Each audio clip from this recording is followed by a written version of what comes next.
പലസ്തീനിലെ രോദനം, നിലവിളി നമ്മുടെയൊക്കെ ഉറക്കം കെടുത്തുകയാണ്. പലസ്തീനിലെ കുഞ്ഞുങ്ങൾ രക്തം പുരണ്ട മുഖങ്ങളുമായിട്ട് ഇങ്ങനെ വല്ലാത്തൊരു അവസ്ഥയിൽ നിൽക്കുമ്പോൾ നമുക്ക് ഉറക്കം കെടുകയാണ്. എത്ര എത്ര കുഞ്ഞുങ്ങളാണ് അവിടെ ഓരോ ദിവസം മരിച്ചു വീഴുന്നത്. 6 മാസം കഴിയുന്നു പലസ്തീനിൽ യുദ്ധം തുടങ്ങിയിട്ട്. വല്ലാത്തൊരു ഭീകരമായിട്ടുള്ള കാഴ്ചകൾ. എപ്പോഴാണ് ഇത് അവസാനിക്കുക? പ്രാർത്ഥനകൾ മാത്രമാണ് എല്ലാവരിലും. ഈ യുദ്ധം ഒന്ന് അവസാനിച്ച് കിട്ടിയിരുന്നെങ്കിൽ. ഈ യുദ്ധത്തിനിടയിൽ പലസ്തീനിൽ ഒരുപാട് വിഷമങ്ങൾ അനുഭവിക്കുന്ന അവിടുത്തെ ജനതക്കിടയിൽ ഒരുപാട് ലോകത്തിൻ്റെ പല ഭാഗത്തു നിന്നുള്ള ഒരുപാട് ആളുകൾ ആശ്വാസം പകരാൻ എത്തിയിട്ടുണ്ട്. ഒരുപാട് ജനങ്ങൾ, ഒരുപാട് രാജ്യങ്ങൾ പലസ്തീൻ്റെ മണ്ണിൽ യുദ്ധക്കെടുതിയിൽ ഒരുപാട് പേരെ സംരക്ഷിക്കാനായി എത്തിയിട്ടുണ്ട്. അക്കൂട്ടത്തിൽ നമ്മുടെ കാസർഗോഡ് ജില്ലക്കാരനായിട്ടുള്ള ഒരാളുമുണ്ട്. ആ കാസർഗോഡ് ജില്ലക്കാരന് 6 മാസമായിട്ട് പലസ്തീൻ്റെ മണ്ണിൽ ഗാസയിൽ റഫേൽ അവിടെ മരിച്ചു വീഴുന്ന കുഞ്ഞുങ്ങൾക്കിടയിൽ അവിടെ ഒരിറ്റ് ജലത്തിന് വേണ്ടി, അല്പം ഭക്ഷണത്തിന് വേണ്ടി കേഴുന്ന ജനങ്ങൾക്കിടയിൽ ഇങ്ങനെ ഓടി നടക്കുകയാണ്. ആ കാസർഗോഡുകാരനെ കുറിച്ചാണ് ഇന്ന് നമ്മൾ സംസാരിക്കാൻ പോകുന്നത്. ഞാനൊരു മെഡിക്കൽ സ്റ്റുഡൻ്റ് ആണ്. ഈ ഫലസ്തീനിലെ കുഞ്ഞു മക്കൾ ഇങ്ങനെ എന്താ പറയണ്ട ചോരയിൽ കുളിച്ച് നിൽക്കുന്ന സമയം കാണുമ്പോൾ, ഓരോ ദയനീയ അവസ്ഥ കാണുമ്പോൾ ശരിക്കും സങ്കടമുണ്ട്. എന്നെപ്പോലെ കുറെ മെഡിക്കൽ സ്റ്റുഡൻസിന്റെ ഒരു ആഗ്രഹമാണ് ഇങ്ങനെയുള്ള കുട്ടികളെ ഒരു രക്ഷിക്കുക, അവർക്കൊരു സംരക്ഷണം നൽകുക എന്നുള്ളത്. സത്യം പറഞ്ഞാൽ കേൾക്കുമ്പോൾ നല്ല സങ്കടമുള്ള കാര്യമാണ്. പക്ഷെ നമുക്കിപ്പോ പറ്റുന്നില്ല. എന്നാലും ശരിക്കൊരു ആഗ്രഹമുണ്ട്, അവിടെ പോകണം, അവരെ സഹായിക്കണം, എന്തെങ്കിലും അവർക്ക് വേണ്ടി ചെയ്യണം എന്നുള്ളത്. തീർച്ചയായിട്ടും ലോകത്തിലെ ഓരോ മെഡിക്കൽ സ്റ്റുഡൻസും ആഗ്രഹിക്കുന്നുണ്ടാവും പലസ്തീൻ്റെ മണ്ണിൽ പോയിട്ട് അവിടെ ആ യുദ്ധക്കെടുതിയിൽ, ആ യുദ്ധഭൂമിയിൽ വളരെ കഷ്ടപ്പെടുന്ന ജനങ്ങളെ സഹായിക്കണമെന്ന്. നമുക്കാർക്കും പറ്റുന്നില്ല. നമ്മൾ ആരും ഇവിടെ എത്തുന്നില്ല.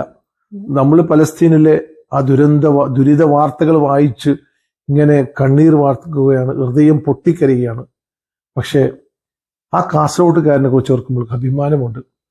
അത് മറ്റാരുമല്ല, കാസർഗോഡ് ചടേക്കാൽ സ്വദേശി ബഷീർ എന്ന യുവാവ്. UAE റെഡ് ക്രസന്റ് വളണ്ടിയർ ആയിട്ടാണ് ബഷീർ അബുദാബിയിൽ നിന്ന് റഫേലെത്തുന്നത്. ബഷീർ റഫേലെത്തുന്നത് ഏതാണ്ട് ഒരു 6 മാസം മുമ്പ്, ഡിസംബറിന്റെ അവസാനത്തിലാണ് ബഷീർ റഫേലെത്തുന്നത്. ഈ റെഡ് ക്രസന്റിന്റെ ഒരു ഭാഗമായിട്ട്, ഒരു വളണ്ടിയർ ആയിട്ട്. അവിടെ റഫേൽ എത്തുമ്പോൾ അവിടെ വളരെ ശാന്തമായിരുന്നു. റഫേൽ അങ്ങനെ യുദ്ധങ്ങളൊന്നും തുടങ്ങിയിട്ടില്ല. റഫ എന്നുള്ള ആ നഗരം ഗാസയിലെ ഏറ്റവും പ്രധാനപ്പെട്ട ഒരു വികസന നഗരം, ഒരു നഗരമുഖം എന്ന് പറയാവുന്ന റഫയിൽ അപ്പോഴൊന്നും യുദ്ധം തുടങ്ങിയിരുന്നില്ല. റഫയെ എല്ലാവർക്കും ഒരു അഭയ കേന്ദ്രമായിരുന്നു റഫ.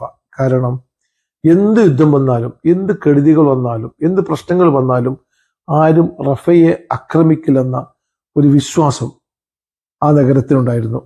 അത്രമാത്രം ഒരു വിശ്വാസ്യത, അല്ലെങ്കിൽ ലോകത്തിന് മുമ്പിൽ റഫ ഒരിക്കലും ആക്രമിക്കപ്പെടില്ല എന്നുള്ള ഒരു വിശ്വാസം ആ ജനതയ്ക്കുണ്ടായിരുന്നു. അതുകൊണ്ടാണ് റഫ നഗരം എപ്പോഴും ഒരു സുരക്ഷിത കേന്ദ്രമായിട്ട് കിടന്നത്. പലസ്തീൻ ആക്രമിക്കപ്പെട്ടപ്പോൾ, പലസ്തീനിൽ ബോംബുകൾ വർഷിച്ചപ്പോൾ, പലസ്തീനിലേക്ക് ഒരുപാട് ബോംബുകൾ ഇങ്ങനെ ഇറങ്ങി വന്നപ്പോൾ റഫ എന്ന നഗരം ഒരു പോറലും ഏൽക്കാണ്ട് ഒരു സുരക്ഷിത കേന്ദ്രമായിട്ട് അവിടെ ഉണ്ടായിരുന്നു. അവിടേക്ക് പലസ്തീൻ ജനത ഒരു അഭയാർത്ഥി കേന്ദ്രമായിട്ട് റഫയിലേക്ക് ഒഴുകിയെത്തുമായിരുന്നു. അവിടെയാണ് നമ്മുടെ കാസർഗോഡ് ബദിയടുക്ക ചടേക്കാലിലെ ബഷീർ അടക്കമുള്ള UAE ക്രസന്റ്, റെഡ് ക്രസന്റിന്റെ വോളണ്ടിയർമാർ എത്തുന്നത്. ബഷീർ എന്നോട് ഞാൻ ഇന്നലെ സംസാരിച്ചപ്പോൾ ബഷീർ വളരെ വിശദമായിട്ട് കാര്യങ്ങൾ വിശദീകരിക്കുകയുണ്ടായി. റഫയില് ബഷീർ അടക്കമുള്ള ഒരുപാട് പേരുടെ ഡ്യൂട്ടി എന്ന് പറയുന്നത് ഒരു നേരത്തെ ഭക്ഷണത്തിന് വേണ്ടി, അല്പം ദാഹജലത്തിന് വേണ്ടി ദാഹിക്കുന്നവരെ സഹായിക്കുക എന്നുള്ളതായിരുന്നു. അതിന് ബഷീർ അടക്കമുള്ള വോളണ്ടിയർമാർ ഒരുപാട് ത്യാഗങ്ങൾ ചെയ്തിട്ടുണ്ട്. പക്ഷെ ബഷീർ ഇന്ന് അബുദാബിയിലേക്ക് മടങ്ങുകയാണ്.